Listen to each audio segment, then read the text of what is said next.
Bonjour, ici Piero San Giorgio, enfin libéré de la prison YouTube. En fait, j'en ai rien à foutre, mais simplement 30 jours sans accès à page YouTube, à Facebook. C'est pareil, c'est la même oligarchie. Ce sont les entreprises privées qui font la censure aussi efficace et aussi arbitraire que celle de l'Union soviétique ou que celle de l'Allemagne nazie. Et oui, voilà le monde dans lequel nous vivons. Les États n'ont plus de puissance. En revanche, ce sont les entreprises privées qui en ont. De toute façon, j'avais besoin de toute façon de... Vous savez, la vraie vie, elle ne se passe pas sur les réseaux asociaux, bien que c'est un outil que j'utilise pour, évidemment, communiquer. Et le fait d'avoir été banni 30 jours ne m'a pas empêché de passer la barre des 25 000 likes qui me suivent, donc 25 000 personnes ou comptes espions de l'Union européenne, du FBI et autres, peu importe, mais enfin la plupart sont des gens qui suivent et qui s'informent, etc. Et je ne suis qu'un tout petit joueur, moi je ne fais que quelques projections d'avenir et de survie. Ce qui est intéressant à remarquer, c'est que cette politique de ces grandes sociétés high-tech, j'ai de la peine à dire si c'est de la technologie, mais enfin, qui ont eu l'idée de mettre en réseau, faire de la recherche pour Google et autres, en fait, sont en train de creuser leur propre tombe parce que déjà, nous voyons des concurrents qui, eux, se disent, bah, si dans le marché, la main visible du marché va faire que les concurrents vont permettre aux individus qui souhaitent communiquer, qui souhaitent partager les idées, de trouver des réseaux qui veulent bien les accepter. Alors certes, ça va fragmenter Internet, mais de toute façon, nous le savons. Nous n'essayons pas de convaincre les gens. En tout cas, je n'essaye pas de convaincre les gens. Je dis, et ceux qui m'écoutent, m'écoutent, et ceux qui ne m'écoutent pas, eh bien, tant mieux. Et donc, à long terme, cette fragmentation va faire que les gens risquent de ne plus écouter que ce qu'ils ont envie d'entendre. Et il y a ce que j'ai toujours pensé qui allait arriver, c'est-à-dire une fragmentation de la société entre des gens éveillés, on peut appeler ça des élus, si vous avez une approche mystique, et des gens qui restent dans la masse du troupeau et qui vont finir, comme tous les troupeaux, à l'abattoir. Hélas, nous ne sommes pas tous capables d'être loin. Donc, il est grand temps de nous préparer à toutes sortes d'éventualités qui sont évidemment, pour moi, de plus en plus visibles. Vous savez, souvent, on me demande quand est-ce que l'effondrement arrive. Ce ne sera pas le 12 octobre à 14h35. Nous y sommes déjà depuis longtemps, depuis quelques années, depuis quelques mois, et c'est en train de s'accélérer, c'est en train de simplement d'aller de plus en plus vite. Et les exemples des ouragans récents assez forts qui ont touché notamment certaines îles dans les Caraïbes, et puis le Texas pour le premier, et puis la Floride pour le deuxième, eh bien, ont montré, en tout cas pour la population française, quelques réalités. Alors laissez-moi faire quelques commentaires très rapides. Premier commentaire, c'est que nous avons vu évidemment des gens plus ou moins préparés se plaindre que l'État français n'est pas venu à leur aide. Alors moi, je n'ai aucune compassion. J'ai envie de... Ce serait facile de hurler avec les loups et de dire « Ah oui, l'État français, l'État par-ci, l'État par-ci. » Mais l'État n'est pas là pour vous aider. L'État, c'est votre ennemi, je l'ai déjà dit plein de fois. L'État est là pour se nourrir sur votre dos. Il n'en a rien à foutre de vous. S'il avait quelque chose à foutre de sa population, il n'organiserait pas la colonisation de nos territoires européens, par exemple, par des populations non européennes. Si l'État en avait quelque chose à foutre, il ne pousserait pas la délocalisation des industries, il ne détruirait pas les bases fondamentales d'une société que sont, bien sûr, la famille, les mœurs, la morale, les religions ancestrales et autres. Et je ne parle pas forcément que de la religion catholique ou chrétienne. En tout cas, nous voyons que cet exemple d'ouragan a montré aussi ce que je dis depuis longtemps et que beaucoup d'entre nous, évidemment, voyons venir, c'est que nous voyons que sur une population de 35 000 habitants, c'est ce que j'ai cru comprendre, eh bien, il y a des bandes de pillards qui se sont formées avec les exactions habituelles qui ont été cachées par évidemment, ou sur laquelle on a mis une sourdine par les médias. Eh bien, nous avons vu vol, pillage, viol, meurtre. Dans quelle mesure et avec quelle dimension, ça c'est difficile à dire. Ensuite, nous avons vu également, et nous avons vu que la plupart de ces pillards étaient des gens qui ne sont pas français, des gens qui sont d'une autre île ou d'autres îles. Et ceci est un microcosme de la métropole et c'est un microcosme de l'Europe en général et d'une certaine manière de l'Occident. Alors évidemment,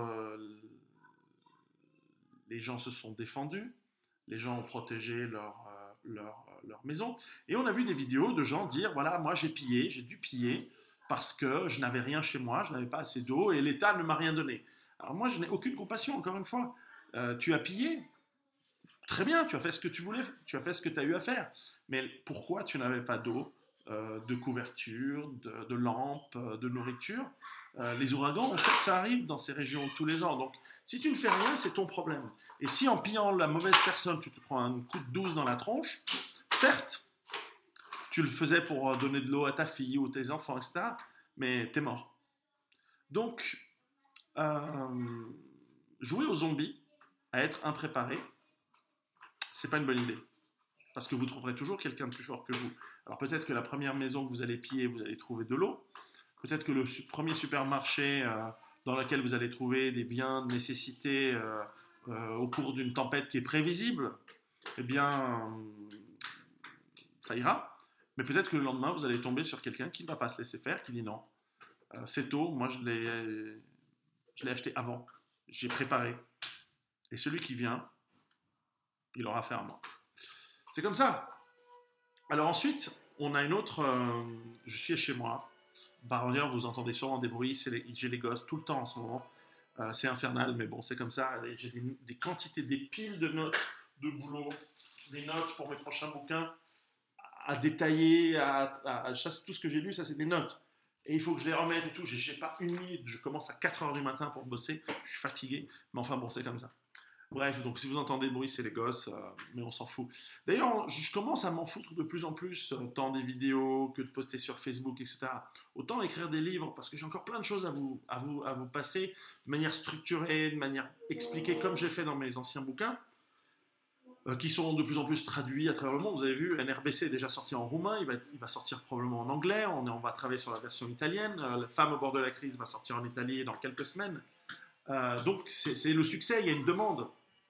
Mais en fait, j'ai moins de motivation à communiquer. C'est pour ça que j'ai arrêté de faire des conférences, que j'ai arrêté de faire je fais de moins en moins de dédicaces, parce que ça me fait chier de perdre du temps. C'est des heures et des heures de travail, et je fais ça gratuitement. Et en fait, j'ai du boulot. J'ai du boulot pour moi, pour ma famille, pour ma ferme, dans ma badge. J'ai un boulot de dingue. Cette année, j'ai eu des soucis de santé assez mineurs, mais enfin qui m'ont empêché d'avoir des activités physiques assez importantes. Donc le potager en a souffert, j'ai pas pu faire autant que je voulais. Bref, c'est super fatigant à la fois de se préparer et en plus de travailler. Donc au moins, la partie publique, la partie réseaux sociaux, donc, qui en fait n'est qu'un moyen de communiquer.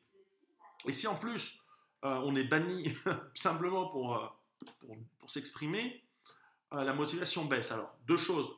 Premièrement, je passe de plus en plus sur d'autres réseaux sociaux. Vous avez VK-Ruse, vous avez Gab, vous avez BitChute à la place de YouTube. Vous avez plein d'alternatives. Donc, le marché va œuvrer à faire concurrence et à détruire les Facebook, YouTube et autres policiers de la pensée unique et de la bien-pensance. De plus, la plupart des gens ouvrent les yeux autour de nous. Nous le voyons, certes lentement, mais nous voyons que les gens se sentent envahis, que la guerre civile est à nos portes. Quelle que soit la forme, j'ai fait une vidéo là-dessus, allez la chercher pour la visionner. Mais enfin, nous sommes avec une tension qui est de plus en plus palpable et de plus en plus visible. Donc, nous n'avons plus beaucoup de temps, donc faire de la promo, parler de mes bouquins. Je refuse les journalistes sans arrêt. Des journalistes me disent, voilà, j'aimerais vous interviewer pour la RAI, pour des grandes chaînes, hein. Et je leur dis, Zob, j'ai pas le temps. Donc, et moi qui suis assez une putaclic, média, même moi je les envoie chier. Donc, dans ce sens-là, je pense que je rejoins le raisonnement qu'a pu avoir il y a quelque temps un David Mamise. Le deuxième élément, c'est que donc j'avais dit, ouais, non, je les ai dit, les médias ces réseaux sociaux vont être remplacés par d'autres, et donc je migre déjà petit à petit sur ces autres réseaux. Et l'autre élément, c'est que j'ai de moins en moins de temps et j'ai de moins en moins envie de passer du temps pour ça. Alors, certes, peut-être que je rate des ventes, mais en fait, je m'en fous. Le boulot, c'est à vous de le faire. C'est à vous de prendre, de parler de mes bouquins, de parler même d'autres, de bouquins d'autres gens, hein, de faire le boulot, peut-être pas de convaincre, mais simplement de dire, de témoigner, de dire, voyez ce qui s'est passé avec ces ouragans. Est-ce que les gens se sont fait des bisous? Non. Il y a eu des problèmes. Est-ce que les gens étaient préparés alors qu'ils vivent dans une île où il y a régulièrement des ouragans? Non. Et donc, ça a amené des problèmes. Est-ce que les gens sont responsables et se préparent par eux-mêmes? Non. Ils attendent la nounou, ils attendent l'État, ils attendent la maman. Parce que nous sommes devenus des sociétés de faibles, des sociétés de tarlouses. Et je sais que vous êtes nombreux non-européens, et je vous respecte si vous êtes chez vous, à écouter ce que j'ai à dire, et c'est très bien. Et d'ailleurs, j'ai plaisir à ce que vous vous prépariez en Arabie Saoudite, en Algérie, en Afrique, peu importe. Faites gaffe, parce que cette déchéance, elle arrive chez vous aussi, par la consommation, par les petits téléphones, surnoisement, par la sexualité débridée, etc. Moi, je ne fais pas de morale, mais je constate que c'est par ces moyens-là que l'on détruit les peuples, les nations, et qu'à la fin, tout va s'effondrer parce qu'il n'y a plus d'épines dorsales, il n'y a plus d'échine, il n'y a plus d'épines dorsales, il n'y a plus de capacité à tenir face à la déferlante de gens. Encore une fois, ça ressemble vraiment à des zombies, de gens démunis parce qu'ils n'ont rien foutu et qu'ils ont claqué tout leur fric pour tuner leur bagnole ou pour leur collection de peintures de serre et de couchers de soleil, enfin, référence aux bronzés font du ski, mais alors qu'ils avaient le temps et ils avaient l'argent depuis des années, nous venons de traverser 2 siècles de croissance économique sans aucune comparaison dans l'histoire de l'humanité. Même en Afrique, même dans les pays pauvres, même dans les pays à bas quotient intellectuel, les gens s'enrichissent. Il n'y a aucune excuse.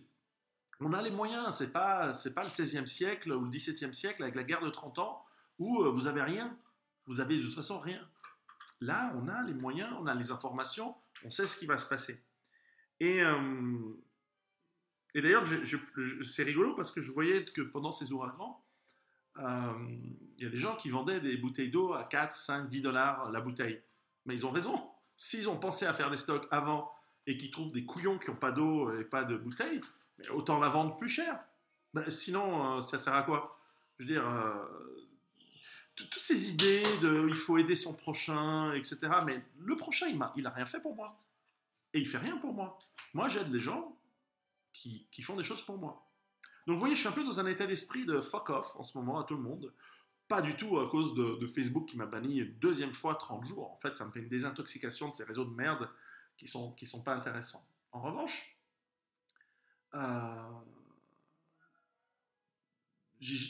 pourquoi aider les gens qui votent pour Macron, qui vont peut-être voter pour Merkel, qui font un suicide civilisationnel et personnel? En fait, la plupart des gens, ils méritent de crever la bouche ouverte dans des affreuses souffrances. Je ne sais pas si on va s'en sortir. Je ne sais pas si je vais m'en sortir. Je fais tout pour, évidemment. Et j'explique dans mes bouquins. Encore une fois, hein, Survivre à l'effondrement économique, Rue Barbare, Femmes au bord de la crise, NRBC, c'est des livres qui vont vous aider. Mais si vous ne les lisez pas, parce que beaucoup de gens me disent « Ah oui, j'aime bien tes vidéos, mais je n'ai pas encore lu tes livres. » T'es mal barré. Je ne fais pas des vidéos détaillées, éducatives. J'essaie de faire des commentaires à haute voix, mais faut lire ce qu'il y a dans les bouquins. Et j'en ai d'autres en préparation, évidemment. Et vous faites comme vous voulez. C'est votre responsabilité. Le jour où quelque chose de difficile arrive. Ça peut être un ouragan, une tempête, une émeute, un chaos social. Lisez le livre d'Orlov, les 5 étapes de l'effondrement, ou les 5 stades de l'effondrement. Ça peut aller très très vite et c'est quelque chose qui arrive. Et si vous croyez que ça n'arrivera pas en Angleterre, en France, au Benelux, en Allemagne et en Suisse, vous vous trompez complètement. Vous n'avez pas compris ce qui se passe. Vous n'allez pas voir. Aller dans un quartier d'une gare la nuit et vous allez voir un petit peu la gueule des gens. C'est pas une question de peau, c'est pas une question euh, d'esthétisme, mais regardez le regard, observez et comptez le nombre. Une personne, comme on dit déjà, une personne avertie en vaut deux. Préparez-vous. Ciao.